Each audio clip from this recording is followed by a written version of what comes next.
What's going on, golf addicts? Welcome to the interview with Patrick Reed's caddy, Kessler Karain. Kessler's been on the bag for a long time. He's Patrick's brother-in-law. Honestly, you probably have some judgments that you may be making about Kessler right now. And let me tell you, I had a conversation with Kessler back during Masters Week. We ended up meeting each other. He couldn't have been nicer, and he couldn't have been nicer to take this interview.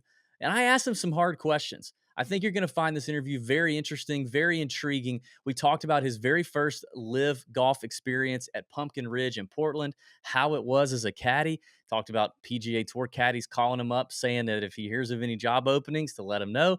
We talked about future live plans that I didn't even know about. And we talked about kind of the PGA, state of affairs and what's going on. He also shared some amazing stories behind the scenes at Hazeltine. I was there that day that Patrick showed down with Rory McIlroy in 2016.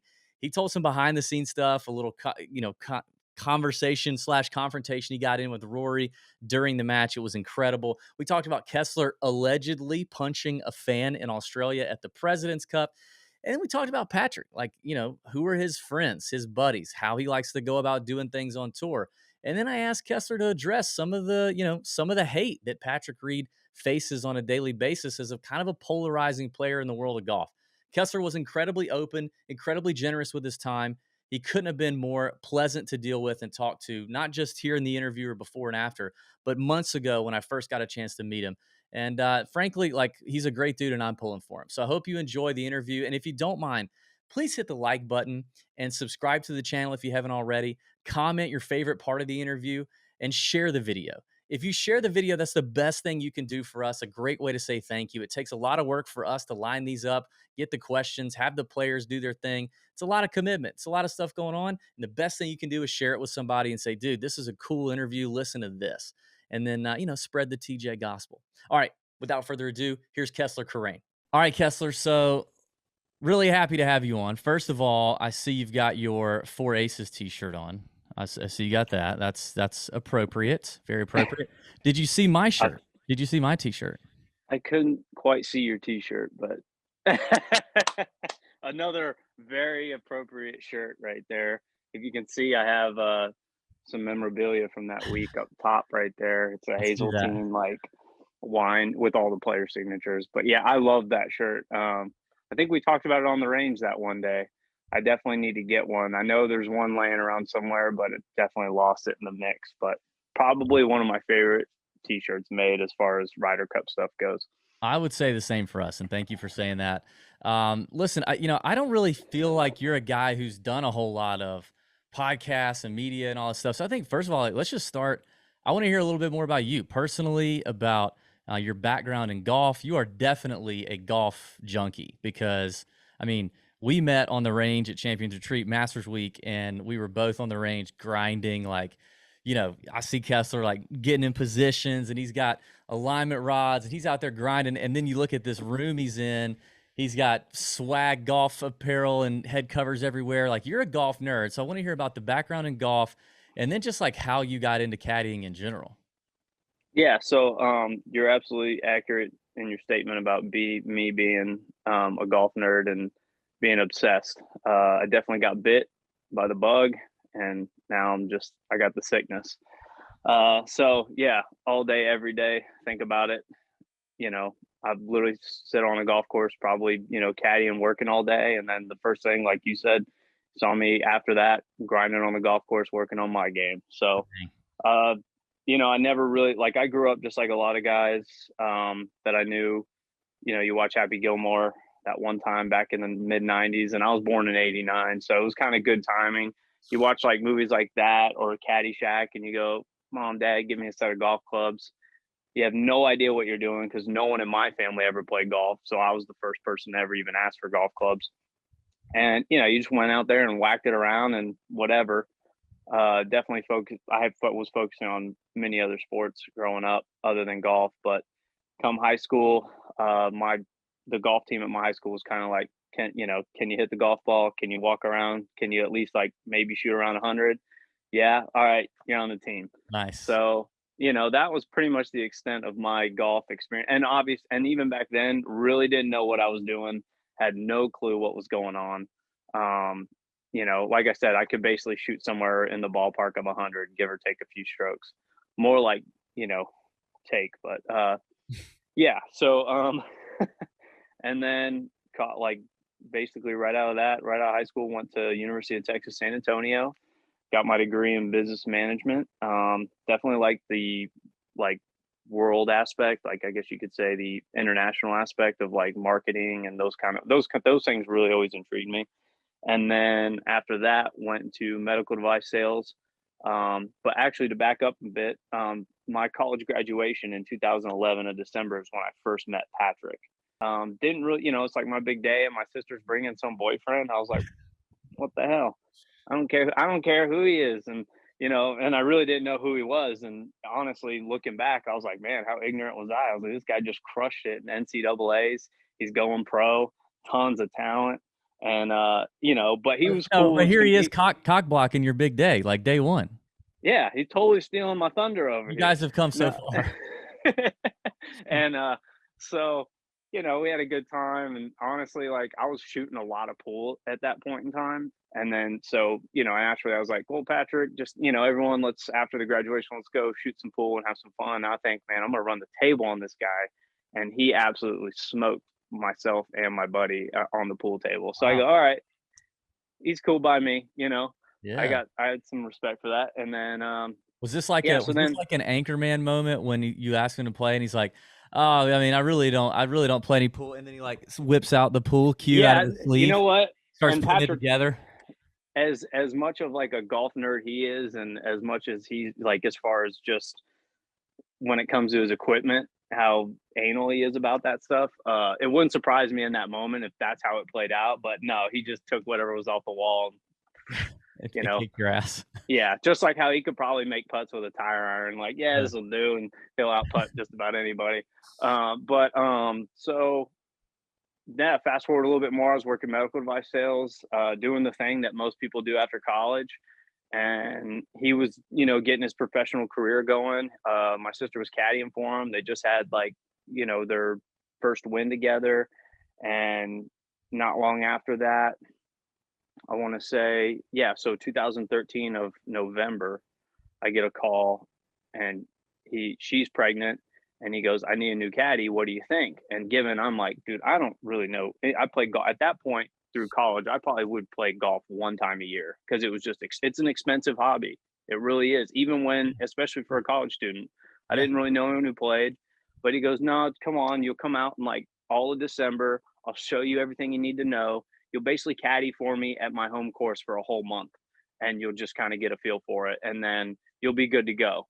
And so therefore I looked at my buddy right next to me, and I was like, what do you think? And he was like, what do you mean, what do you think? He's like, go, get out of here. You know, you're working medical device, like this job's gonna be here, you know, when you get back. Cause it was Yeah. only supposed to be like a 6 to 9 month like temporary deal.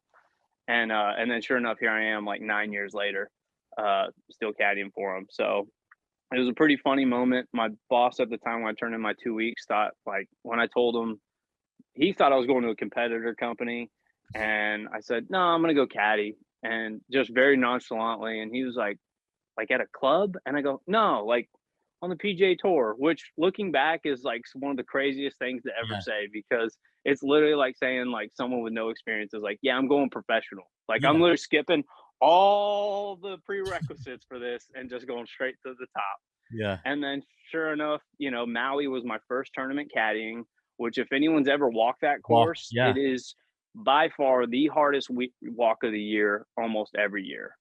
Every now and then a US Open might have come close to it, but for the most part with the wind and the hills, it is just gnarly. So that was my first week, and I remember my feet like just being totally demolished. And then the second week we end up winning together. So my second week on the bag, we catch a win, and I'm thinking this is the easiest job ever because And he literally every shot 63, 63, 63. So I just had to sit there and do nothing but carry a bag and watch this guy play golf. and every caddy out there effing hated you. Like, I mean, I'm sure they did. They're like you're like this the guy. smoking hot chick who comes in mid-year and steals everybody's boyfriend. Yeah, I mean that's Jeez. definitely yeah. I mean No I'm not experience. I'm not disagreeing with you. I think at one point my friends were watching the TV and they go, "Yeah, he walks up to you, he pulls out the he pull you don't even pull out your yardage book, Kessler. He pulls out your yardage book, he goes, "Listen, we got Yeah, 195 yeah. into the wind." I'm thinking, Get a nice 6 iron, and they go, and all you say is, "Yep, sounds good." And that is exactly how that went down. get your So, towel ready to wipe off the club face and be done. yeah, that was literally the job. Like, hey, be cool, have some good conversation, make sure the clubs are clean, uh, and you don't have to worry about rain there. So that was definitely. But that first year was like a crash course. so, I mean, that's quite the interesting, like, landmark, experience for you to your first event caddying. You're in Maui, and you had a recent landmark experience in your career as well as Patrick's in caddying at your very first live golf event in Portland at Pumpkin Ridge. I am dying to hear about this. I've been excited to hear from you this week. That's probably why I've bugged you to death on this. I want to hear Yeah. about your experience as a caddy at Live. So as a caddy, there was a lot of things going into it, but obviously it's first class all the way. So I feel like you feel treated as far as like being a team member. I do feel like I'm wearing the aces. I feel like I'm an integral part of the aces. Whereas maybe before you're a caddy to this person, and I've been fortunate enough to where I've been caddying for the same person my entire career so far, almost 10 years, and so him and I have always felt like a team. Um, Yeah. but then it's cool to be part of, like, you walk in this door and you see basically 6 other guys, and given there's still the individual aspect to it, but also we have a common goal together. A lot of these guys, it's an individual sport, and up until now, they've been the A player on their own team their entire career, unless they made a team event, but still. And now I feel like this that's what also can kind of sharpen some of their edges too, because now it's like there is an A guy, there is a B guy, there is a C guy, and there is a D guy, out there each week, week in, week out. And I don't think any of them want to be the D guy that doesn't contribute.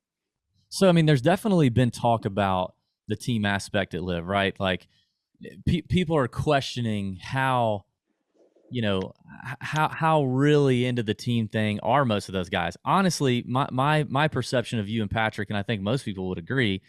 I mean, being the Ryder Cup guy that he has been for so long, like, I feel like it's probably pretty natural for you guys to feel a team element.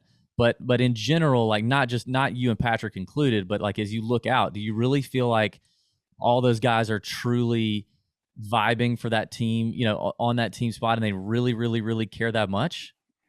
I mean, I think it's just another layer, a layer to the onion, Yeah. so to speak. That just as cool as far as a spectator goes is that there's more going on than just one guy winning a golf tournament. Yep. And that's part of the, as far as a caddy experience goes, like, and all the tournaments I've ever been to, I've never seen so many players and caddies go out to the 18th, except for a team event or something like that. But or the Masters, you'll see a lot of guys bringing dudes in on 18. But I've never seen so many players and caddies go up to the 18th green, because we're bringing in DJ and Austin as the aces, and we know that we won this the team aspect by a mile, or not a mile, but a good amount. Like, it was locked up. DJ Yeah. could have, I mean, he would have had to putt quite a few putts on there Yeah. to mess it up for us. But so you have us in there, and then you have Carlos Ortiz's team in there watching him, because they're about to go in. They're tied for third place, which the top 1, 2, and 3 is where the money's at for the team aspect. So his team is basically sitting there thinking, well, if he makes a birdie here, we clip the torque by 1, and we get third place as a team, which is awesome. And then if not, we have to go into a playoff for third place. So each captain has to pick one player to go in a playoff for the Oh, team to I knew get that. third place. So these guys are over here waiting because they're about to have a possible meeting, and he has like a 30-footer on 18 too. It's not like a gimme by any means. And then you have Brendan Grace's team, the strikers over there, bringing him in because he's about to win the whole tournament. So you have literally like 3 teams sitting on 18 green, Hmm. bringing all, and everyone's excited. And then Carlos Ortiz makes this bomb of a putt to clip the torque by one. They're third place, no playoff. Now, given it would have been exciting to see the playoff Yeah. go, but I'm sure we will see Yeah. one at some Yeah. point. And as far as the team, what I like is that going in, it's 14-week season, right? Well, you're all playing. The team aspect is you're all playing for that first round bye. So I think the top 2 teams, if I'm correct, get a first round bye. So if we're number one and let's say strikers are number two, we don't, just like kind of football, Yeah. those guys are playing for that. They want that bye week just as bad as anyone. And that's where I think it's going to come into play. I think the team aspect will really be a cool part come into the finale of the final week because it's all match play based. It's not stroke. So, and there Oh, is a that's cool. captain, and yeah, so you have 14 teams at the last week duking it out for, obviously first, second, third, fourth, fifth, sixth, or not 14, 12 teams or. So that you've already given me a lot more information about it than I knew, and I'm following this crap pretty closely. Uh, on the team thing, like it's rumored that like Adidas, I saw something was looking at it. AT&T, I read something. I mean, it makes a lot of sense if you're Live that once these rosters are kind of finalized, and I don't think it's going to happen this year, but it seems like Live they bumped up, if I remember correctly, they bumped up their timeline. So basically, for the next season, they're doing what they planned on doing for 2 seasons from now, and so it makes a lot of sense for them to consider selling off these teams, just like we see in soccer and we see in other sports. Have you heard anything about that? Or any rumors flying around Team Aces? I mean, as far as my experience, I mean, I'm a caddy at the end of the day, so as far as the information goes, I know that that's a possibility that, just like everyone, I don't watch was it the F1 Hmm. Drive to Survive? I've never watched that, and I should because everyone talks about how great it is, and I know that that's kind of a similar thing that they're going for. Uh, but yeah, obviously, if there's a sponsor that wants to sponsor a team, and these guys are golfers, I don't see why they wouldn't be like, "Hey, AT&T wants to sponsor the Aces. Cool!" Like all the Yeah, Aces are going to be rocking the AT&T logo, yeah, as well as the caddies and whatnot. So now, who would be interested in sponsoring us? I have no idea. yeah, yeah. I'll be last to find out on that one. It'll be No, like, "Hey, by the way," you're the so brother-in-law, man. You'll figure it out. What yeah, about? I mean, but as far as the caddy experience goes, it's cool to walk in the clubhouse and be like, "Oh, I belong here. I can go here. I can do this. I can do that." That's Like, what I want to you ask. Is know, like where? even just registration. Like these guys, every now and then at certain tournaments, they get this money clip, and the money clip is kind of like their badge to walk around.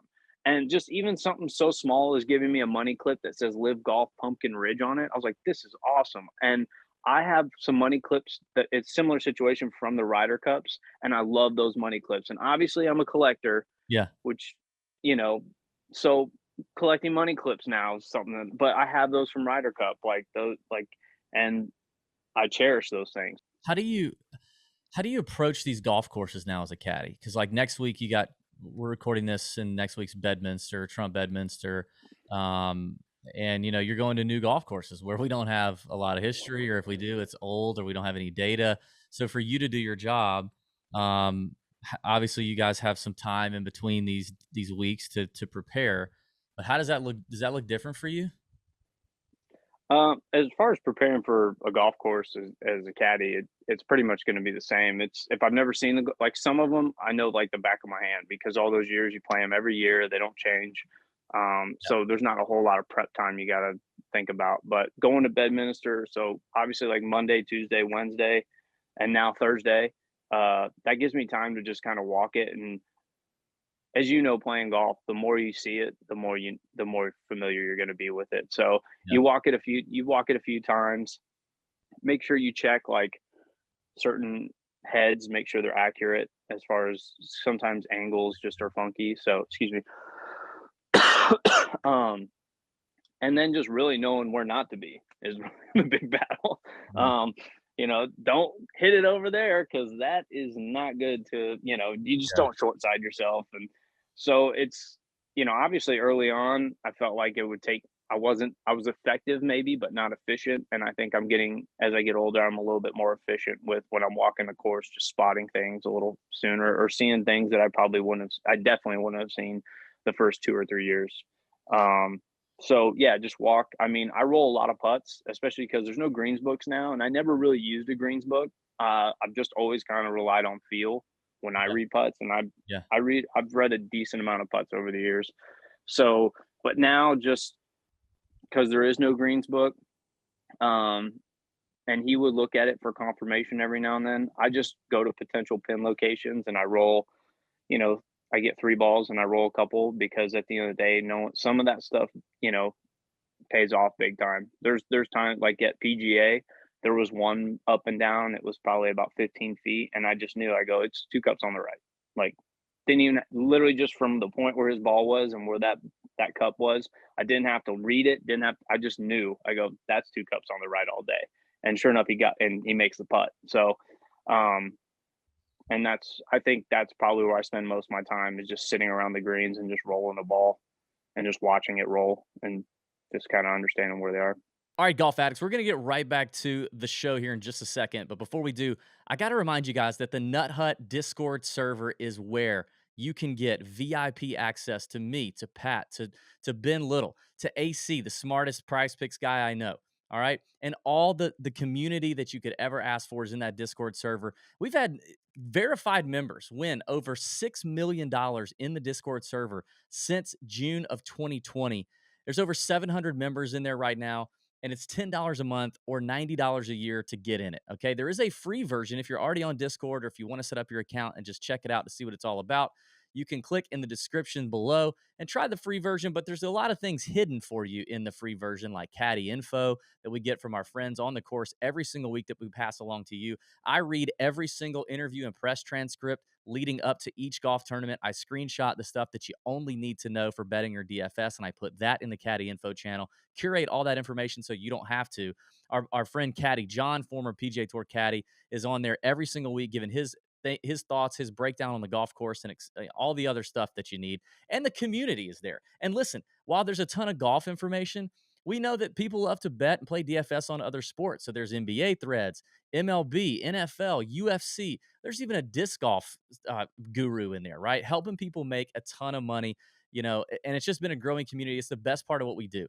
We don't charge our listeners, our followers, our readers, our email subs anything for the content that we put out at tourjunkies.com. We usually put it all to the sponsors and advertisers. Everything we write on our website, none of it's behind a paywall. Our emails are obviously free. The only thing that you pay for directly to get access to with Tour Junkies is the Discord server, and it's the Nut Hut. So go to tourjunkies.com, click on Nut Hut, check it out. $10 a month, $90 a year. You can cancel at any time, and just give it a shot. I promise you, you won't regret it. It's also the one place that you can get on Wednesday nights at around 8:30, 9 p.m. Eastern for at least an hour, two, sometimes three. You get live chats with me, with Pat, with some other experts that we have on there weekly. That's where we can answer all your questions about whatever you're playing, whatever you're doing, whatever you're thinking in terms of golf betting and DFS, or sometimes we just chat about life in general. So it's a great community growing on Discord right now.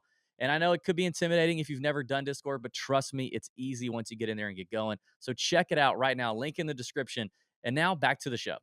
Have you talked to any caddies? Like, do you know of any caddies that have said, that are still on the PGA Tour for now, and with everything going on, that have said they would not follow their guy if he went to live? And do you think that players are considering the impact that this is going to have on their caddies in terms of their lifestyle, in terms of their finances, in terms of their opportunities? Do you think players are considering that when they make the move to go to live based on everything that live is doing for those caddies and the money and all that? Do you think all that's coming into play?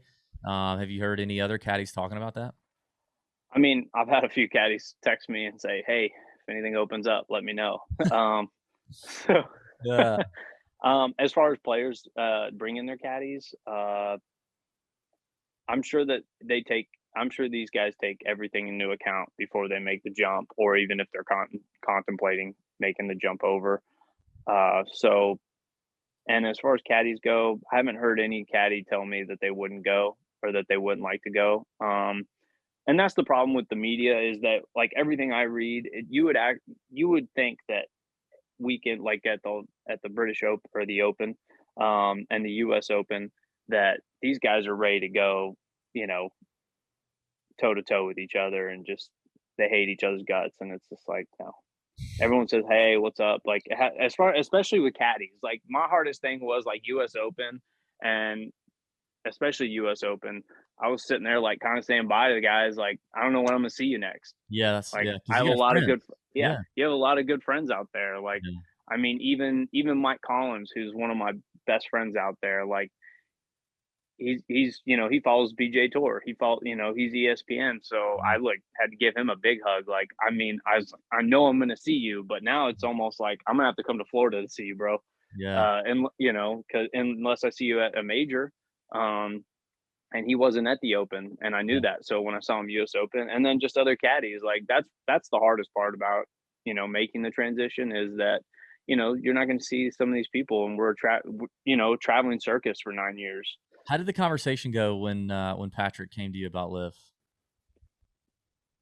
I mean, I was totally supportive of it. I think that it was a form. I think it's a format that Patrick will thrive in, and that's another thing. Like just a change of scenery, see something new, be a part of. I mean, that I think he was happy to go, and I was happy to go with him.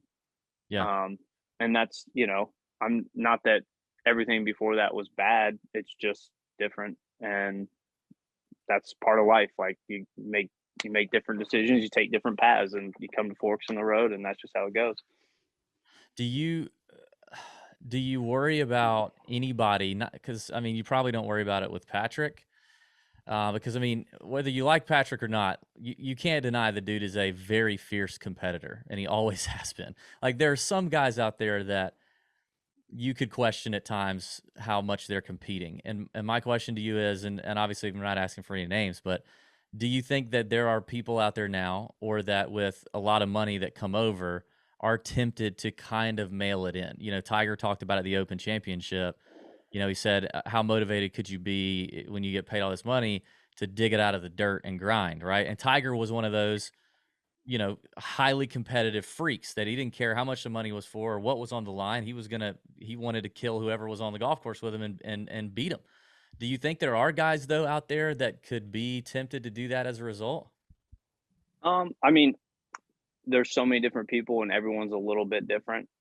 Obviously, Tiger made a ton of money and he still stayed competitive. And just like Yeah. anything else in life, I would follow a lot of UFC. I follow a lot of fighters, and I would say that sometimes those guys get a little too comfortable, and then it comes up and bites you. And golf is a game that you never want to get too comfortable. So that's kind of as far as Patrick goes. I don't think it matters how much money he has. That guy's will to win is unlike anyone else I've ever watched. I mean, I've watched. You wouldn't know that he's grinding it out for T50. You Yeah. would think that he's about to win this tournament because it's the difference between T50 and T45. So I don't think, as far as golfers go, obviously there's certain ones that might mail it in. But I think that's where the team format kind of comes into play to keep that edge because no one wants to like I play with my friends, and that's why I started playing as much as I have been and trying to get better because I don't want to be the guy dragging my scramble team down. I don't want to be that D player. Yeah. Yeah. And so when you have three other guys depending on you, you can't mail it in. Like, hey, and if you do mail it in, eventually it's going to get old, and Yeah. somebody's going to say something. Yeah. And so this is where it's going to get interesting to me is to see how teams go because it will be like there's going to be trades. There's going to be guys, hey, like you're Yeah. going over this team because obviously and that's where these conversations will be had. Where hey, you're not a good fit with us, but maybe you'll be a good fit with them over there, and they have a guy that's not a good fit with them, so maybe you'll come over here. And obviously it's still so new that it's hard to say how those things will play out, or if that's how it's Yeah. going to work. But yeah, I think just like in any other sport, of course there's going to be guys that mail it in. But it's like asking like some of these guys that come out of college and sign these automatic huge deals in the first round draft pick. Like, oh, they are they some most of them are some of them going to mail it in? Sure, some of them probably will, but Yeah. at the end of the day, the cream is always going to rise to the top, and the guys that are competitors are always going to keep competing. On the team aspect, is there a live pot for the caddies on those teams, or do you guys just get your normal percentage from your player if they win? Uh, and that's a player caddy kind of agreement. Transaction. So, Okay. Yeah. but exactly. So it's not like Live Tour says, "Oh, your team won, so this is how much you get."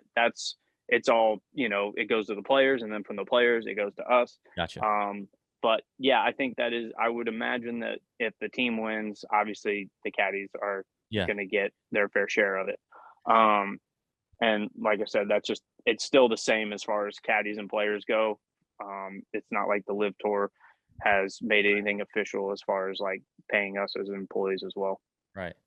So how do you think this whole thing plays out? Like the dust settles, all of this, there's a lot of stuff that calms down. Maybe some stuff gets worked out. A lot of things might probably going to change after the tour championship. How do you predict professional golf will look in a few years? I mean, I'm no expert, but I think if you were to ask me if Live Tour is going to still be around, years to come, I absolutely think it will be, because just even after seeing the first week, as I've said, if you build it, they will come. People want to watch it. People want to be there. People, and at the end of the day, competition is all like, and that's what this country is founded on, is capitalism. And what that ends up, and what I'm trying to say is competition ends up being the best for the end user and the end consumer. So that competition is going to make the PGA Tour. I think everyone's going to get better across the board. It's going to make the PGA Tour get better. It's going to make Live keep getting better. European Tour hopefully keeps getting better, and then therefore the audience and the consumers of what these products are just going to be the ones that win out at the end of the day, because there's going to be more golf. There's going to be more formats. There's going to be different things going on, different players, and more room for people to play. So I don't see it not growing, because golf keeps I feel like has kept getting younger.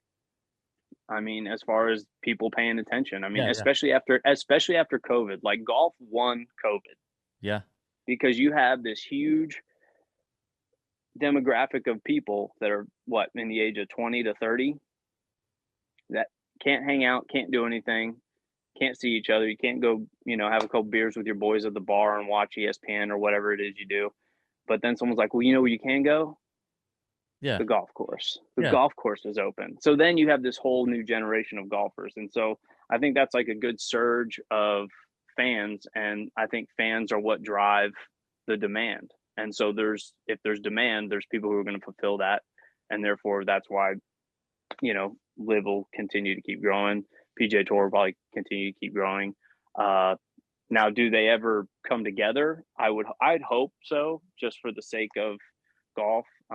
Can the game be in a good place if all these tours, or if, let's just say, it's like Live versus the world, right? Whether it's DP and PGA Tour together, or DP and PGA Tour independently, like, do we think it can actually be a good thing for professional golf and us as the fans if they remain somewhat divided, as they are now? Or do we think the only way that we all win as fans is that they somehow come together, or are willing to work together, or step back on some of these restrictions?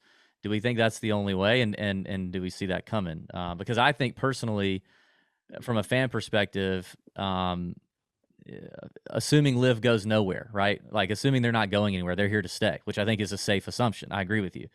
Assuming that's the case, as a golf fan, it will suck for me to see, 10 of the 30 best players in the world over here, and 10 of the 30 best players in the world, or 20 best players over here, and the only time they play together is maybe the majors. Like, that will suck for me as the fan. The players will have made their decisions, and they're going to reap the benefits wherever they go, or if they stay, it doesn't matter.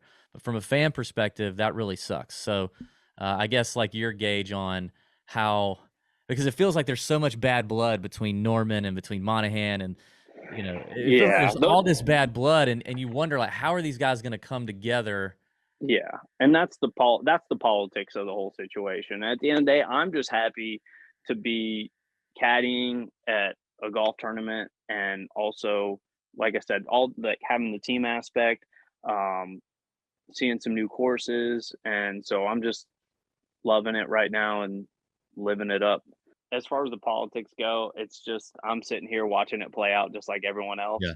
else. And that's what it feels a lot like is even just our own political climate and in the world right now. It's just uh as far as like Divisive and it's just yeah, everything's just divisive and people are very tribal. And naturally, there's going to be people who are like, "I'm all live," and then there's going to be people who are like, "I'm all PGA Tour," and then you just get these different types of fans. But it could be, and I get it. Trust me, like if everyone wants the best golf competition, then all the tours do need to keep staying, like come together, yeah. so that you can see these guys. And like I said, as long as if you're technically because they are independent contractors, and the PGA Tour, from what I understand, has basically gotten employees for the price of an independent contractor. And that's the way I kind of look at it. It's they get a lot of benefits, not benefits, but the PGA Tour benefits off these players, and they're a nonprofit. And from what they say is that they're there to work for the players, but sometimes it looks just like politicians. They're there to be public servants and work for us, but a lot of times it doesn't feel that way or appear that way.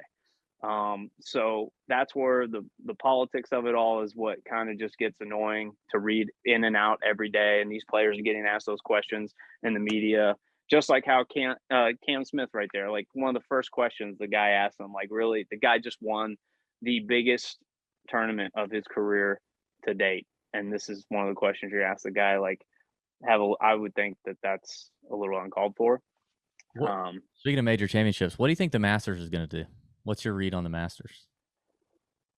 For me, I just don't see why any major because like I said, you're as a fan, you don't wanna see these players divided, right? No. No. And these players are and they're producing a product. These guys are putting on a show, right? Yeah. So why would they wanna like dilute their product? They wanna have the best possible product there is. So you're gonna tell me that they don't want the Dustin Johnsons, the Patrick Reeds, the Sergio Garcia, like you don't want those guys at your golf tournament? Because if they don't come in, then who's going to come up? Then it's just down here is coming up. They're just filling it. So you want those thoroughbreds in there, and I just don't see why any major would have it'd be in their interest to just keep anyone out of it. That's Yeah. obviously earned their way on. If you've earned your way on, then you should be allowed to go. Whether it's because you won a major in the past 5 years or your world ranking is there, I just don't see why it would be in their best interest as far as producing a golf tournament for people to watch and for people to tune into to just ban players just for the sake of some political situation going on over here between these two tours. All right, let's talk about Ryder Cup. I was at the Ryder Cup in 2016 on the grounds of Hazeltine all 3 days. Talk to me about that Sunday. I followed Patrick and Rory's group that Sunday. I was there. Um, Honestly, I remember number 1 more vividly than I even remember number 8. Was it 8 was the par 3? Which one Yeah, was eight Yeah. was the par I three. remember Yeah. 1 more vividly, partially because I think I had a better view at the time, and we were all anticipating the start. But obviously 8 gets all the attention. From your perspective, like, what are the key moments, like, that in your mind you can see as clear as day that you will just vividly remember as long as you live that were just electric? And I would even love to know if there was something that has not that really hasn't been publicized that happened either leading up to it or during it or after it. Yeah, I mean, as far as Ryder Cup matches in history, that's definitely going to go down as one of the top ones, and to be a part of that was absolutely incredible. Um, and it all kind of when it's all said and done, it kind of is like a flash. It Yeah. feels like yeah, as you're in it, it feels Oh, like I'm it's sure. taking forever, but then when it's over, you're like, "Oh, It's all over.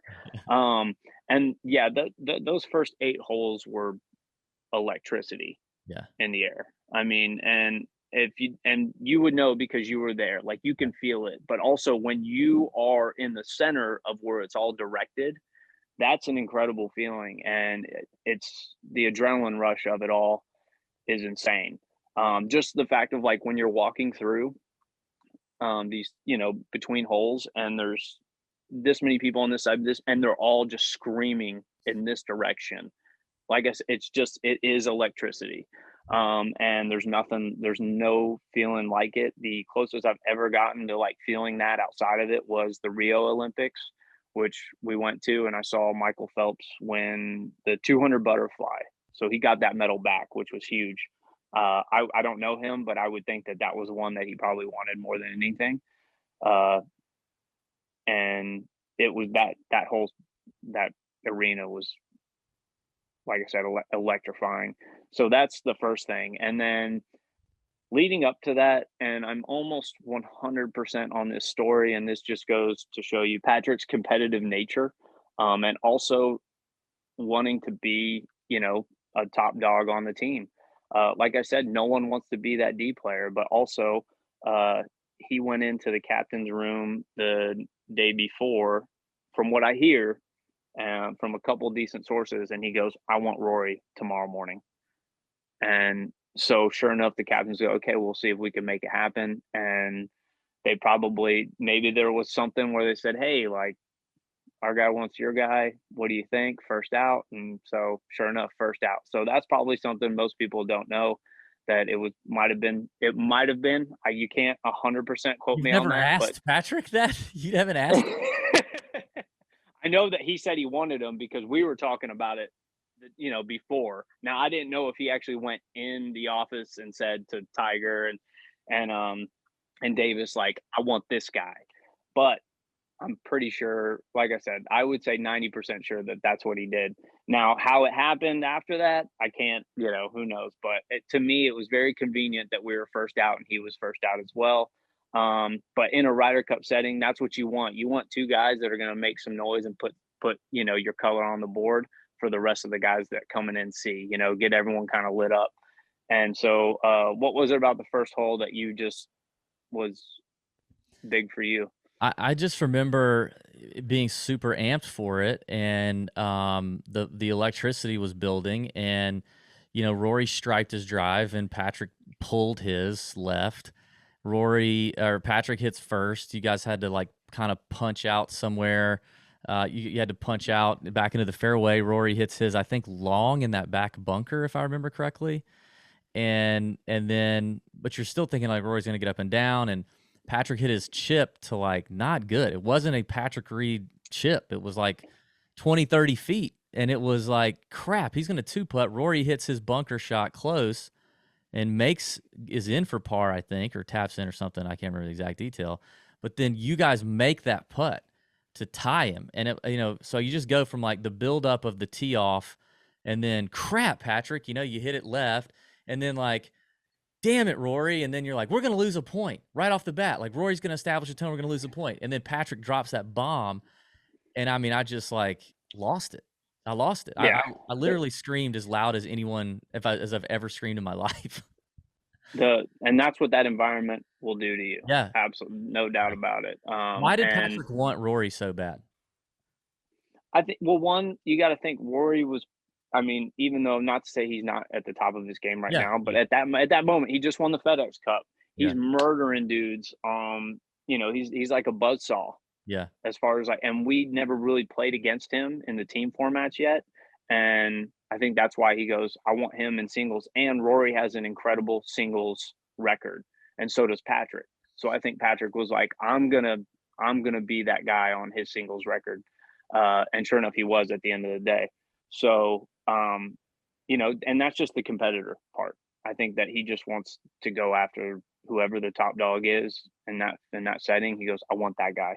Yeah. Um, and I was all for it, and I was super happy. Like, that was and I'm thinking everyone is happy that that's what happened. But yeah, so you got like a couple holes going, and it's just birdie after birdie, matching. I think maybe on 6. So 6, we have like a 8-footer for birdie, and Rory might have had like a 12-footer for birdie or something like that, maybe 15. So Rory makes his, we make ours, and walk into that next tee box. I think there's like a bathroom, but as he's walking, Rory says, "Oh, he's," and it was a while back, and I don't want to like totally like mess this up, but he goes, uh, "The putt wasn't quite as good as mine, but it was just good enough." As we're going to the next tee box, so I'm Rory like, said that to Patrick?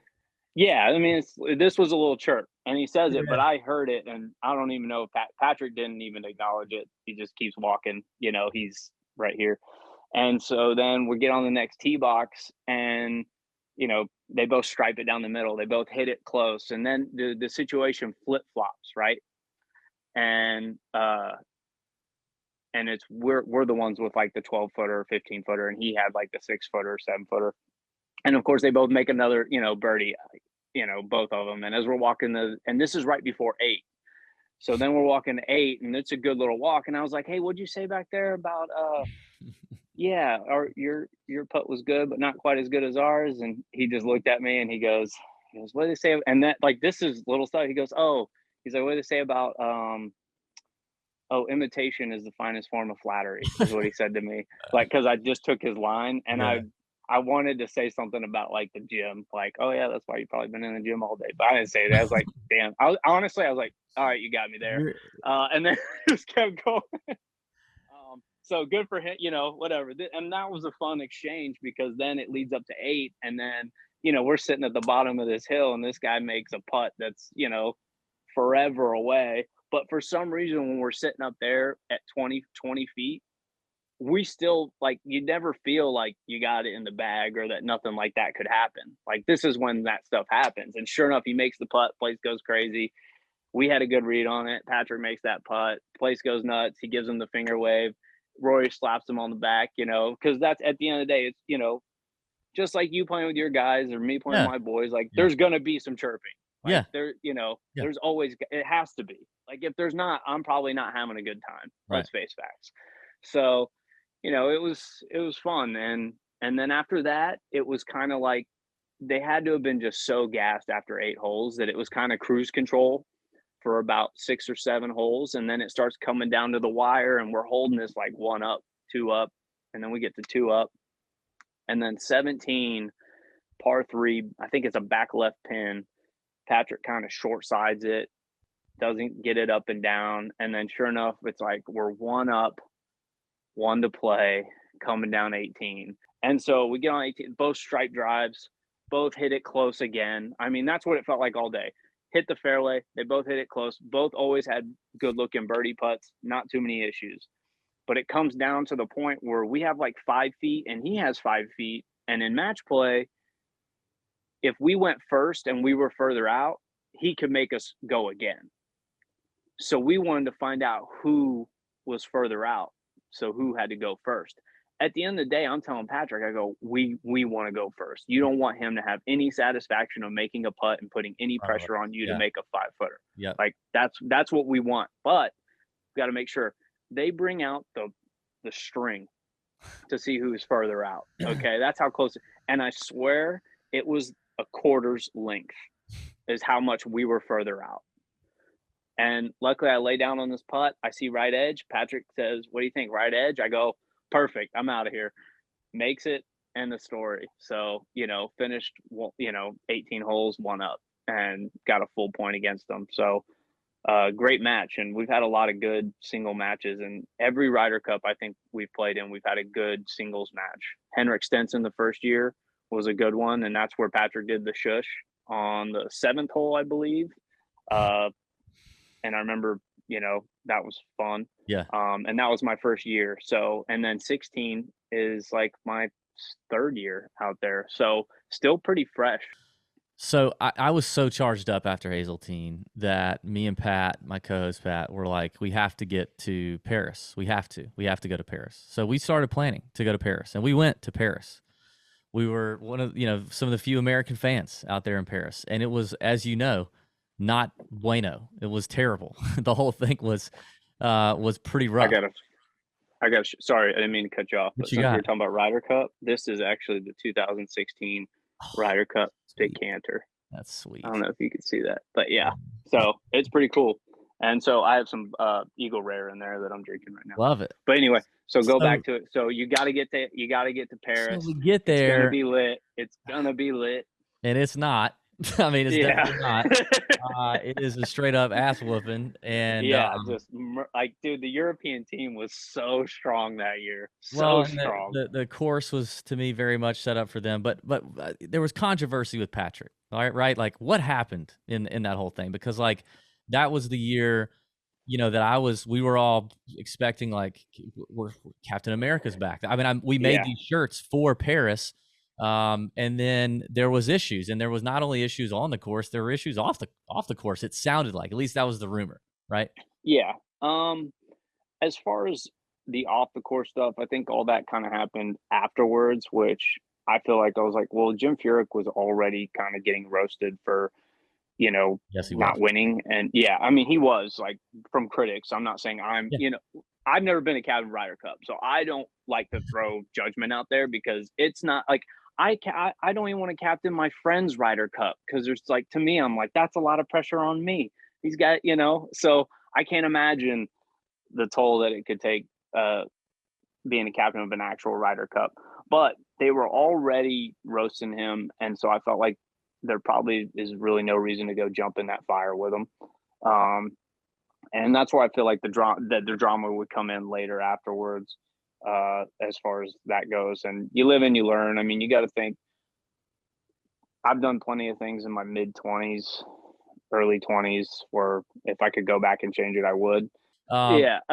speaking of So that, you punched no, a guy at a President's Cup. I wanna hear about that. I think that's allegedly punched a guy. allegedly. Um, One of the uh, questions that we ask a lot of we usually only ask it to players, but I'm on record on our show asking a bunch of guys, "Have you ever been in a real fist fight?" And it's funny, like, a lot of them haven't, and some of them, most of the answers, like there's one, right? Or maybe it's either one or none. But it's funny, when I was thinking about you, I was like, "Why didn't he punch a guy?" I was like, "This is the guy I get I to mean, ask if he's ever I'll been in tell a fist fight, and he'll get to say you yes." know, yeah, I'll tell you what that's gonna. I feel like I'm gonna have to put that on my gravestone because there's times where I've been places and someone's like, "I know who you are. You You're that guy that punched that dude." I go, "Oh yeah, my name is Kessler for Yeah, one, yeah. and two, So I'm literally, I think on my gravestone, Here that lies guy that Kessler. punched some guy. Yeah, Yeah. that guy that Why punched did some you guy why in did you Australia, allegedly why did you what was he saying or doing that you allegedly punched him? man." So it's one of those, and you've been to Hazeltine Ryder Cup, and Yep. so I've been to I've how been to Paris Ryder Cup and been an yeah, American fan, and let me just tell you, not like, not not easy. It's not not easy. easy being in foreign territory, right? No. And that's kind of the home field advantage aspect of it, right?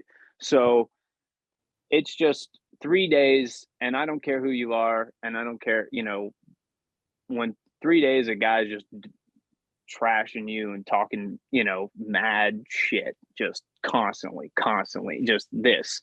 And that's the thing. Some people even later said, "Oh, I know," and these are people that probably maybe are going to discipline me later or whatever, and I don't hold any grudges against anyone. Everyone's just doing their job at the Yeah. end of the day. Like I knew, like if I got a suspension, like cool, take it. Like I did something stupid, and that's my biggest regret is that like after I did something with my altercation, is that like players from the team had to go into a press conference and actually Answer talk about questions something about I it. did. Like that's terrible. Like this is a big moment for them, and now they got to just like how Cam Smith with the British Open. Like this guy's going to ask him this dumb question about, and like I did something that was basically selfish, and now my team, like basically who I consider my teammates, because like I said, I'm a team person, and Yeah. whether I'm a caddy or a golfer, now they have to sit here and answer for something that I did that they had nothing to do with. Like that's the part I don't feel bad for the person or any of that. I feel bad for my teammates. I feel bad for Tiger as a captain that he had to go to a press conference and talk about something that I did.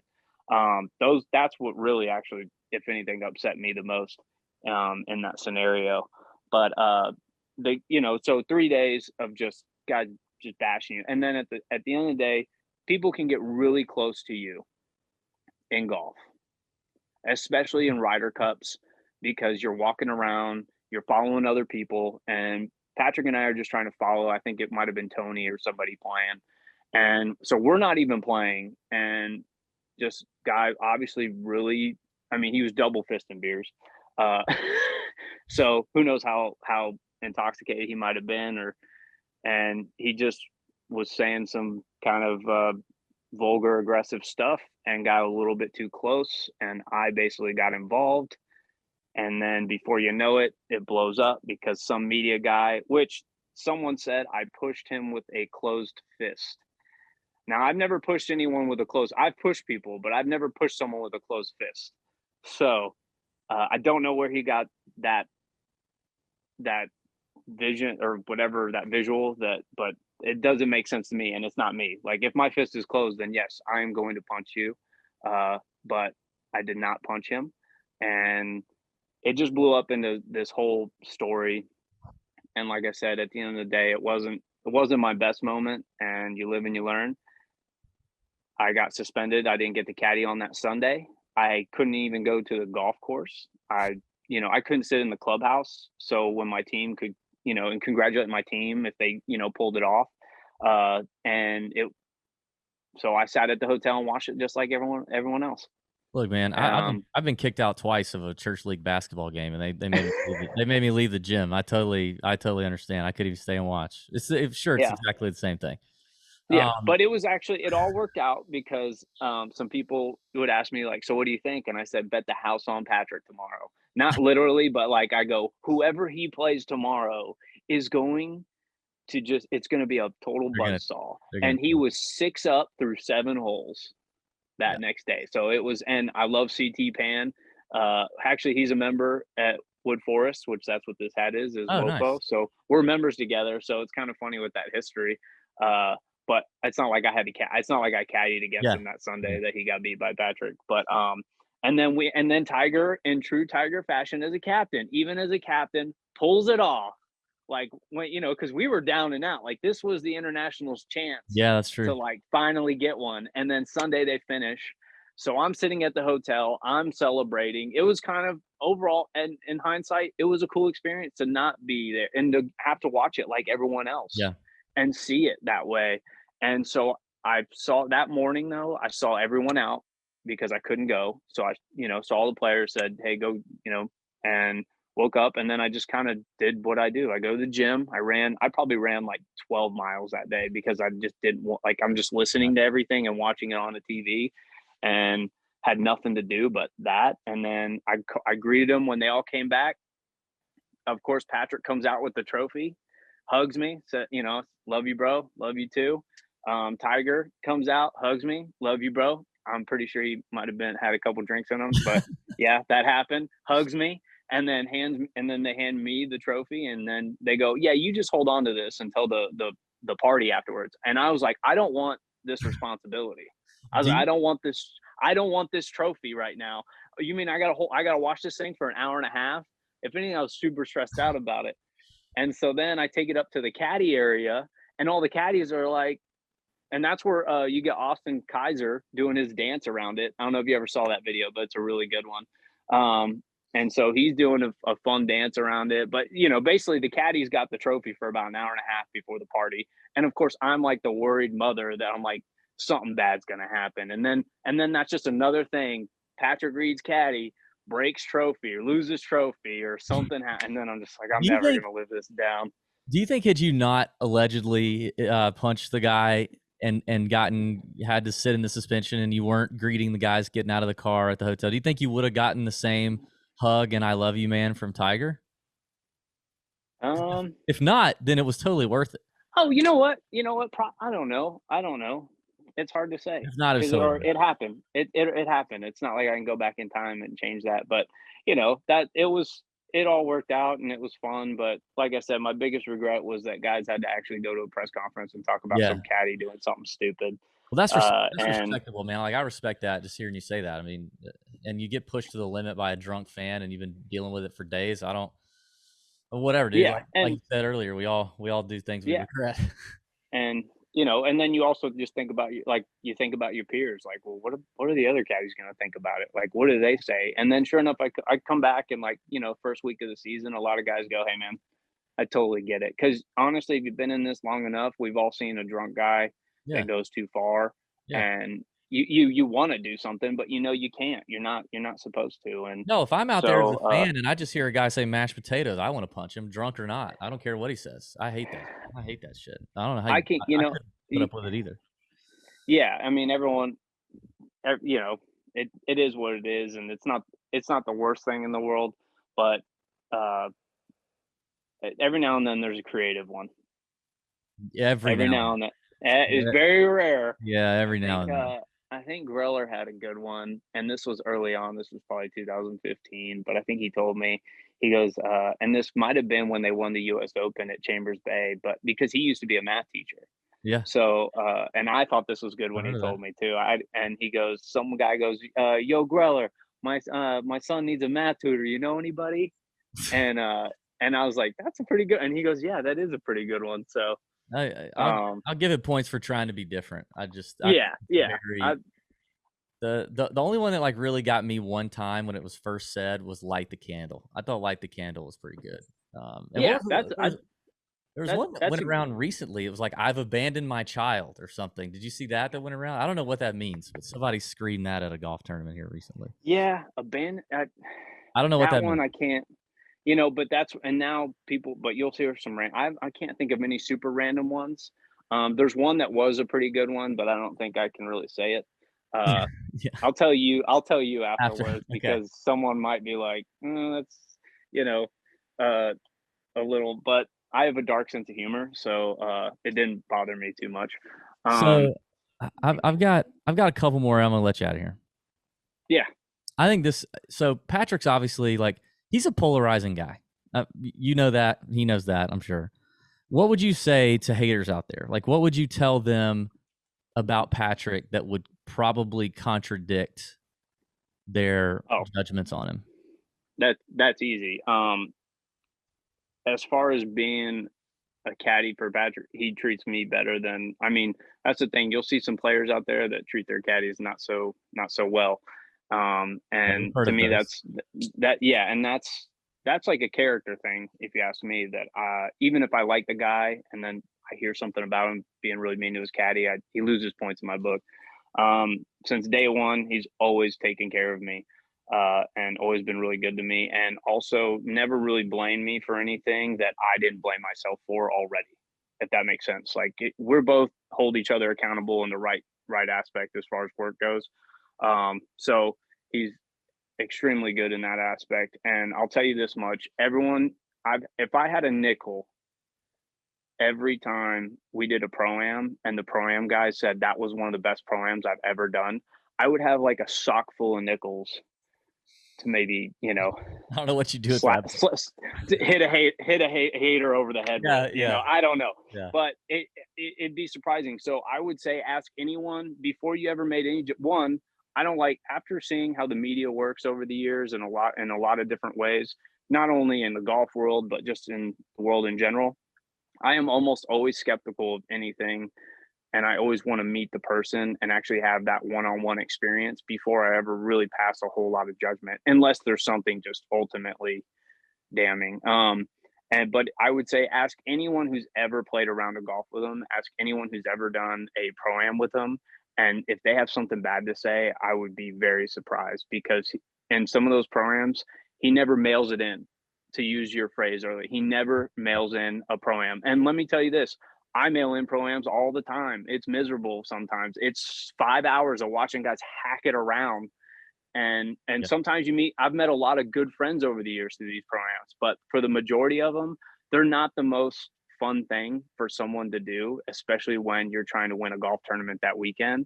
And I've never seen him mail one in, even the ones that last almost 6 hours. The guys, he's engaging, he has a good time with them, and a lot of them we've seen pick him because they have the pick parties, right? They've Yeah. picked him multiple times. And I'm sorry, but you don't pick a guy multiple times because No. you didn't have fun with him. And he'll, yeah, that's just what I would say to him. That's so all right, so we've talked about some mistakes we've all made, you know, and that certainly happens. Do you think there are things that he's done or said in the public eye that he wishes if he had a chance to go back and do it over that he could do different? Oh, I imagine I would be Has he shared confident and any say, with you, yeah. I guess, is what? Uh, What would he not say? that not that come to mind that he would say that he would change to this or that.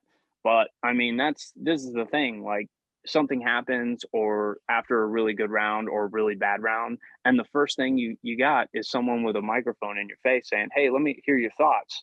Well, at that point, like, between all the things going on in the round and this is a maddening game. Yeah. Like, I mean, so stick a microphone in front of my face after a bad day, like for me shooting whatever, losing some money on the golf course, and who knows what I'm accountable for saying. So I, that's one of those other things. Like I said, if there's something you wouldn't have said differently to the media afterwards, uh, in your past, then and you're a golfer, you're probably delusional. Yeah. Who are some of the guys, like, either on the PGA Tour or LIV Tour that are, like, some of Patrick's, like, buddies that he likes to play with, that he likes to hang out with, off the course, all that stuff? So pretty solo career. He really is, as far as practice rounds go, he will practice like Harold Varner. I don't think you can never not have a good time practicing with Harold Varner. The problem with that is for Patrick is that maybe some work isn't getting done in that practice round that might need to get done. And so he really does try to focus when we're there for that 6.5 to 7 hour block of time. It's like, hey, let's get to work and let's get it done. Um, but obviously, that's why him and DJ are teammates, and that's why they be aces and everything. I think is going to mesh really well. But he really likes practicing with DJ here and there, talking to him, hanging out with him. Uh, Pat Perez. A few times we've been around. I mean, you can't not have a good time with that guy. Harold Varner, Will McGirt. Even though he's kind of had some injuries and stuff, so I haven't been able to see him. Jerry Kelly back in the day was a guy that Patrick loved. And, when he was young, he needed some of those older guys Yeah. to kind of, that's the thing. Those guys been in the game forever and he was coming up. So he learned a lot from him. Bubba, they talk all the time. Definitely for, a couple of years there. A lot of like some practice rounds with Tiger. I remember the first practice round I had with Tiger was my first British Open in 2014. We showed up early, and this was, I think, my first experience. And sure enough, he busted my balls about there was like a piece of wrought iron, and obviously these guys are hitting 2 irons, so they're low. It was coming up, and it was only like 15 yards ahead of the tee box. I didn't notice this thing at all, and it's 2014. I don't even know what links golf is really Yeah, at yeah. that point. Like this is the first tee, and but practice round with him. And I think that especially 2014, we played with him there and we played with him at Hero, and Patrick shot like 6 under through nine. So I think he put a pretty good impression on Tiger early on. So there was I have a lot of good experiences with Tiger over the years as far as practice rounds. And a couple of times we got to play with him. It felt like for a while there, we played with him quite a bit. Uh, and then there's a lot of guys. Matthew Wolf, him and Matthew Wolf get along. So there's a couple more, but he's just even if you ask them, like when people ask him, hey, you want to go play this practice round? If it works in his schedule, he's sure, but he's very in tune with what he wants to achieve that day. And that's his goal every day. The socializing part, when that comes, it's great, but he's just a workaholic, man. No one grinds more. Like I grind hard because I've seen Yeah. how hard he goes after it. Like I was like, oh, that's what it takes to get better. Like you can't just expect it to come because you watch a YouTube video and like, oh yeah, it'll come to me in the fairway when I get there and tee it up with no warm up. So What's what's his experience been like at Augusta National since he's won, and, like, how often does he come back, and how have you benefited from him being a Masters champion? for about 3 weeks, I woke up every day, which show the people. That's right next to me. That's That's my great. jumpsuit. That's my number. That's sick Um, yeah, in my room full of basically my golf stuff. room. Mhm. Yeah.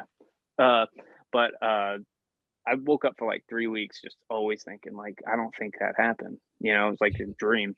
Uh, and sure enough, oh, it did happen. Oh, it did happen. I mean, I still can't believe it to this day. It's by far between that and Hazeltine, it might be the two biggest tournaments Yeah. ever.